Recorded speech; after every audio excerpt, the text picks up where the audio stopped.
Latar belakang. Pada abad ke-15, para pedagang dan ulama dari Malaka dan Jawa menyebarkan Islam ke sana. Dari sini muncul 4 kerajaan Islam di Maluku yang disebut Maluku Kehara. Maluku 4 raja, yaitu Kesultanan Ternate yang dipimpin Sultan Zainal Abidin 1486 sampai 1500, Kesultanan Tidore yang dipimpin oleh Sultan Mansur, Kesultanan Jailolo yang dipimpin oleh Sultan Sarjati, dan Kesultanan Bacan yang dipimpin oleh Sultan Kaichil Buko. Pada masa kesultanan itu berkuasa masyarakat muslim di Maluku sudah menyebar sampai ke Banda, itu Hansku, Makian, dan Halmahera. Kerajaan Ternate dan Tidore terletak di sebelah Pulau Halmahera. Maluku Utara adalah dua kerajaan yang memiliki peran yang menonjol dalam menghadapi kekuatan-kekuatan asing yang mencoba menguasai Maluku. Berdirinya sejarah Kerajaan Ternate Tidore. Masuknya Islam ke Maluku erat kaitannya dengan kegiatan perdagangan pada abad ke-15. Para pedagang dan ulama dari Malaka dan Jawa menyebar Islam ke sana. Dari sini minkal 4 kerajaan Islam di Maluku yang disebut Maluku Kikraha atau Maluku 4 Raja, yaitu Kesultanan Ternate yang dipimpin oleh Sultan Zainal Abidin tahun 1488 sampai 1500, Kesultanan Tidore yang dipimpin oleh Sultan Mansur, Kesultanan Jailolo yang dipimpin oleh Sultan Sarajati, dan Kesultanan Bacan yang dipimpin oleh Sultan Kaichil Buko. Pada masa kesultanan itu berkuasa, masyarakat muslim di Maluku sudah menyebar sampai ke Banda, itu Haruku, Makian, dan Halmahera. Kerajaan Ternate dan Tidore yang terletak di sebelah Pulau Halmahera di Maluku Utara adalah dua kerajaan yang memiliki peran yang menonjol dalam menghadapi kekuatan-kekuatan asing yang mencoba menguasai Maluku dalam perkembangan selanjutnya. Kedua kerajaan ini bersaing memperebutkan hegemoni politik di kawasan Maluku. Kerajaan Ternate dan Tidore merupakan daerah penghasil rempah-rempah seperti pala, cengkeh, sehingga daerah ini menjadi pusat perdagangan rempah-rempah. Wilayah Maluku bagian timur dan pantai-pantai Irian di Papua dikuasai oleh Kesultanan Tidore, sedangkan sebagian besar wilayah Maluku, Gorontalo, dan Banggai di Sulawesi sampai ke Flores dan Mindanao dikuasai oleh Kesultanan Ternate. Kerajaan Ternate mencapai puncak kejayaannya pada masa Sultan Baabullah, sedangkan kerajaan Tidore mencapai puncak kejayaannya pada masa Sultan Nuku. Persaingan di antara kerajaan Ternate dan Tidore adalah dalam perdagangan, dan persaingan ini menimbulkan dua persekutuan dagang. Masing-masing menjadi pemimpin dalam persekutuan tersebut, yaitu Elwas ke Filipina, Ulisiwa atau Persekutuan Sembilan Bersaudara yang dipimpin oleh Tidore meliputi Halmahera, Jalalo, sampai ke Papas. Kerajaan Tidore mencapai zaman keemasan di bawah pemerintahan Sultan Nuku. Kerajaan-kerajaan Islam lainnya yang berkembang adalah Kesultanan Palembang yang didirikan oleh Ki Gedeng Sum, Kerajaan Bima di daerah bagian timur Sumbawa dengan rajanya yaitu La Kai Siak Sri Indrapura yang didirikan oleh Sultan Abdul Jalil Rahmat Syah, dan masih banyak lagi kerajaan Islam kecil lainnya di Indonesia. Di mana letak kerajaan Ternate Tidore? Secara geografis, kerajaan Ternate dan Tidore memiliki letak yang sangat penting dalam dunia perdagangan pada masa itu.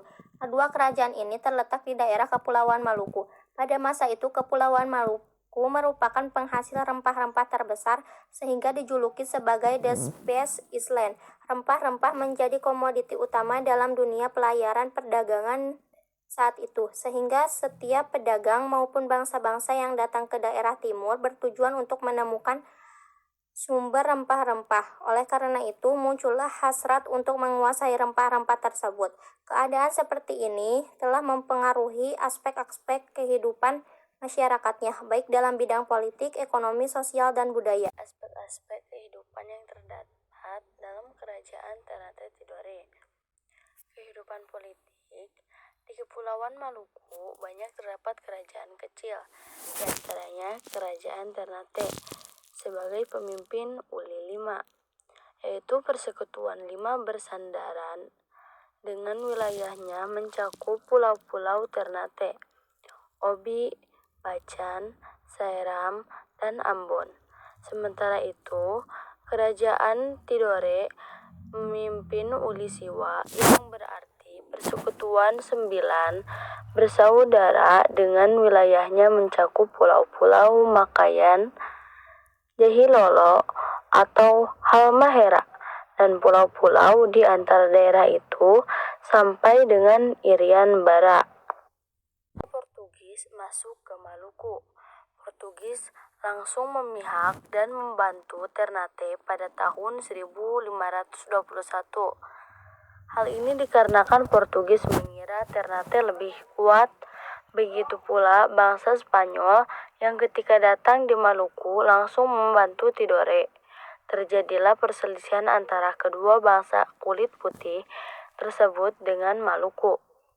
Untuk menyelesaikan perselisihan kedua bangsa itu, Paus turun tangan dan menentukan garis batas wilayah timur melalui perjanjian Saragossa. Dalam perjanjian Saragossa, dinyatakan bahwa bangsa Spanyol harus meninggalkan Maluku dan pindah ke Filipina, sedangkan Portugis tetap menguasai daerah-daerah di Maluku. Benteng yang diberi nama Benteng Santo Pardo. Namun semakin lama, tindakan Portugis semakin dibenci oleh rakyat dan bahkan oleh para pejabat kerajaan Ternate Sultan Hanum. Penguasa Ternate semakin bertambah anti melibat tindakan-tindakan dan gerak-gerik bangsa Portugis. Oleh karena itu, Sultan Hairun secara terang-terangan menentang politik monopoli dari bangsa Portugis. Dengan kematian Sultan Hairun, rakyat Maluku di bawah pimpinan Sultan Babola, putra Sultan Hairun, bangkit menentang Portugis tahun 1575 Masehi. Portugis dapat dikalahkan dan diberi kesempatan untuk meninggalkan benteng pada tahun 1578 Masehi. Bangsa Portugis juga ingin mendirikan benteng di Ambon, tetapi tidak lama kemudian bangsa Portugis pindah ke daerah timur-timur yang berkuasa di sana sampai tahun 1976. Sesudah tahun 1970, wilayah timur-timur berintegrasi ke dalam wilayah Republik Indonesia hingga tahun 1999. Akan tetapi, setelah melalui jejak pendapat 1999, rakyat Timur-Timur memilih merdeka. Tanah di Kepulauan Maluku itu subur dan diliputi hutan rimba yang banyak memberikan hasil, di antaranya cengkeh. Dan di Kepulauan Banda banyak menghasilkan pala. Pada abad ke-12 Masehi, permintaan rempah-rempah meningkat, sehingga cengkeh merupakan komoditi yang penting. Perdagangan keluar dari Maluku mengakibatkan terbentuknya persekutuan. Selain itu, mata pencaharian perikanan turun mendukung perekonomian masyarakat. Kedatangan bangsa Portugis di Kepulauan Maluku bertujuan untuk menjalin perdagangan dan mendapatkan rempah-rempah bangsa Portugis. Juga ingin mengembangkan agama Katolik dalam 1534 Masehi. Agama Katolik telah mempunyai pijakan yang kuat di Halmahera, Ternate, dan Ambon. Berkat kegiatan Fransisku Xaverius, seperti sudah diketahui bahwa sebagian dari daerah Maluku, terutama Ternate, sebagai puutnya, sudah masuk agama Islam. Oleh karena itu, tidak jarang perbedaan agama ini dimanfaatkan oleh orang-orang Portugis untuk memancing pertentangan antara para pemeluk agama itu. Dan bila pertentangan sudah terjadi, maka pertentangan akun diperuncing lagi dengan campur tangannya orang-orang Portugis dalam bidang pemerintihan, sehingga seakan-akan merekalah yang berkuasa. Di Belanda di Maluku, semua orang yang sudah memeluk agama Katolik harus berganti agama menjadi Protestan. Hal ini menimbulkan masalah-masalah sosial yang sangat besar dalam kehidupan rakyat dan semakin tertekannya kehidupan rakyat. Keadaan ini menimbulkan amarah yang luar biasa dari rakyat Maluku kepada Kompeni Belanda. Di bawah pimpinan Sultan Temute, perang umum berkobar, namun perlawanan tersebut dapat dipadamkan oleh Kompeni Belanda. Kehidupan rakyat Maluku pada zaman Kompeni Belanda sangat memprihatinkan sehingga muncul gerakan menentang Kompeni Belanda. Silsilah Raja-Raja Kerajaan Ternate. Bab Mansur Malamo 1257 hingga 1277, Jamin Kadrat 1277 hingga 1284, Komala Abu Said 1284 hingga 1298, Bakuku 1298 hingga 1304, Ngara Malama 1304 hingga 1317, Patsaranga Malamo 1317 hingga 1322, Cili Aya 1322 hingga 1331, Panci Malamo 1343 hingga 1332. Kejayaan dan kemunduran Kerajaan Ternate Tidore. Masa kejayaan Kerajaan Ternate. Kerajaan Tidore terletak di sebelah selatan Ternate menurut silsilah raja Ternate dan Tidore. Raja Ternate pertama adalah Muhammad Nakal yang naik pada tahta pada tahun 1081 Masehi. Baru pada tahun 1471 Masehi, agama Islam masuk di Kerajaan Tidore yang dibawa oleh Siriliah, Raja Tidore yang ke-9. Siriliah atau Sultan Jamaluddin bersedia masuk Islam berkat dakwah Syekh Mansur dari Arab. Raja Tidore mencapai puncak kejayaan pada masa pemerintahan Sultan Nuka 1780 sampai 1805 Masehi. Sultan Nuku dapat menyatukan Ternate dan Tidore untuk bersama-sama melawan Belanda yang dibantis Inggris. Belanda kalah serta terusir dari Tidore dan Ternate. Sementara itu Inggris tidak mendapat apa-apa kecuali hubungan dengan biasa. Sultan Nuku memang cerdik, berani, ulet, dan waspada. Sejak saat itu, Tidore dan Ternate tidak diganggu baik oleh Portugis ataupun Spanyol, Belanda maupun Inggris, sehingga kemakmuran rakyatnya terus meningkat. Wilayah kekuasaan Tidore cukup luas, meliputi Pulau Seram, Makean, Halmahera, Pulau Raja Ampat, Kai, dan Papua. Pengganti Sultan Nuku adalah adiknya Zainal Abidin, tak juga giat menantang Belanda yang berniat menjajah kembali. Ternate disebabkan karena diadu domba dengan kerajaan Tidore yang dilakukan oleh bangsa asing atau Portugis dan Spanyol yang bertujuan untuk memonopoli daerah penghasil rempah-rempah tersebut. Setelah Sultan Ternate dan Sultan Tidore sadar bahwa mereka telah diadu domba oleh Portugis dan Spanyol, mereka kemudian bersatu dan berhasil mengusir Portugis dan Spanyol keluar Kepulauan Maluku. Namun, kemenangan tersebut tidak bertahan lama sebab VOC dibentuk Belanda untuk menguasai perdagangan rempah-rempah di Maluku, berhasil menaklukkan Ternate dengan strategi tata kerja yang teratur, rapi, dan terkontrol dalam bentuk organisasi yang kuat. Kerajaan Tidore terletak di sebelah selatan Ternate menurut silsilah Raja Ternate dan Tidore. Raja Ternate pertama adalah Muhammad Nakal yang naik tahta pada tahun 1081 Masehi. Baru pada tahun 1471 Masehi, agama Islam masuk di Kerajaan Tidore yang dibawa oleh Siriliah, Raja Tidore yang ke-9. Siriliah atau Sultan Jamaluddin bersedia masuk Islam berkat dakwah Syekh Mansur dari Arab. Raja Tidore mencapai puncak kejayaan pada masa pemerintahan Sultan Nuku pada tahun 1780 sampai 1805 Masehi. Kerajaan Tidore. Kemunduran Kerajaan Tidore disebabkan karena diadu domba dengan Kerajaan Ternate yang dilakukan oleh bangsa asing Spanyol dan Portugis yang bertujuan untuk memonopoli daerah penghasil rempah-rempah tersebut. Setelah Sultan Tidore dan Sultan Ternate sadar bahwa mereka telah diadu domba oleh Portugis dan Spanyol, mereka kemudian bersatu dan berhasil mengusir Portugis dan Spanyol keluar Kepulauan Maluku. Namun kemenangan tersebut tidak bertahan lama, sebab VOC yang dibentuk Belanda untuk menguasai perdagangan rempah-rempah di Maluku berhasil menaklukkan Ternate dengan strategi dan tata kerja yang teratur. Kerajaan Ternate.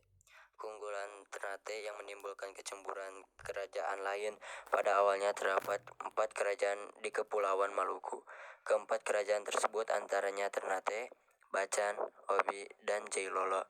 Dari keempat kerajaan tersebut, kerajaan Ternate merupakan satu-satunya kerajaan yang unggul baik dari segi ekonomi maupun segi pemerintahan.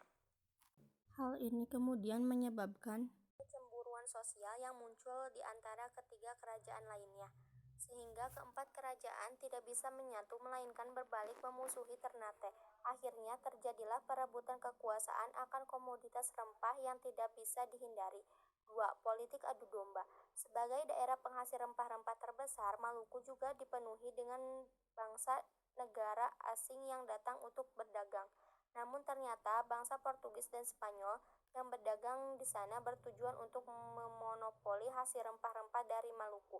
Melancarkan tujuan ini, Spanyol dan Portugis pun mengadu domba Ternate dan Tidore, hingga akhirnya pecahlah perseteruan di antara Ternate dan Tidore. Tentunya dari perselisihan ini, pihak Spanyol dan Portugis diuntungkan karena dapat memonopoli perdagangan rempah-rempah. 3. Perseteruan Ternate-Tidore. Perseteruan yang terjadi antara Ternate dan Tidore berlangsung cukup lama. Perseteruan terjadi lantaran masing-masing daerah berambisi menguasai sektor lajur perdagangan rempah di Kepulauan Maluku. Konflik di antara keduanya pun sempat berakhir sementara dengan diadakannya perjanjian damai di Pulau Mortir. Namun perjanjian damai tersebut tak berlangsung lama, lantaran kedua kerajaan membentuk persekutuan dengan daerah-daerah tertentu dalam perdagangan rempah. Kerajaan Tidore bersekutu dengan 9 daerah, meliputi pulau-pulau antara Halmahera dengan Papua Barat, Soesiu, Joilolo, dan Makayan. Di satu sisi, kerajaan Ternate membentuk aliansinya sendiri dengan mengumpulkan 5 daerah. Daerah perkumpulan antaranya Ambon, Seram, Bacan, dan Obi. Perkumpulan 5 daerah ini kemudian dikenal dengan sebutan Uli 5. Prasasti dan bukti peninggalan kerajaan Ternate. 1. Masjid Sultan Ternate. Bukti peninggalan kerajaan Ternate adalah Masjid Sultan Ternate. Catatan sejarah menyatakan bahwa masjid ini telah dibangun sejak masa pemerintahan Sultan Zainal Abidin Raja ke-18. Meskipun demikian, hingga saat ini masih belum ditemukan catatan berkaitan tentang tahun awal pendirian masjid ini. Hingga saat ini masyarakat Ternate masih mempergunakan Masjid Sultan Ternate ini untuk beribadah. Bahkan masyarakat masih meneladani tradisi Kolona Uci Sabea yang dilaksanakan pada bulan Ramadan, tepatnya di malam ke-16. 2. Benteng Toluco. Benteng Toluco juga dikenal dengan sebutan Benteng Hollandia. Benteng ini didirikan oleh seorang kebangsaan Portugis bernama Francisco Serrao pada tahun 1540. Tujuan awal pembentukan benteng ini tidak lain adalah sebagai markas pertahanan. Markas pertahanan di Benteng Toluco ini juga merupakan tempat perlindungan dari serangan Spanyol yang pada waktu itu sama-sama berada di Maluku. Letak benteng ini pun bisa dibilang sangat strategis lantaran berada di perbukitan tinggi dan dekat dengan perairan, sehingga sangat cocok dijadikan sebagai tempat pengintaian. 3. Keraton Kesultanan Ternate. Bangunan bersejarah yang menjadi bukti kebudayaan kerajaan Ternate adalah Keraton Kesultanan Ternate. Keraton Ternate berada di pusat kota Ternate. Bangunannya tercatat sebagai bangunan keraton yang terinspirasi dari gaya arsitektur Tiongkok dan budaya lokal. Interior bangunan Kesultanan Ternate juga dibangun menggunakan benda-benda berbalut emas. Hal ini menandakan bahwa di masa lalu Kesultanan ini merupakan kerajaan yang besar dan jaya. 4. Makam Sultan Ba'abullah.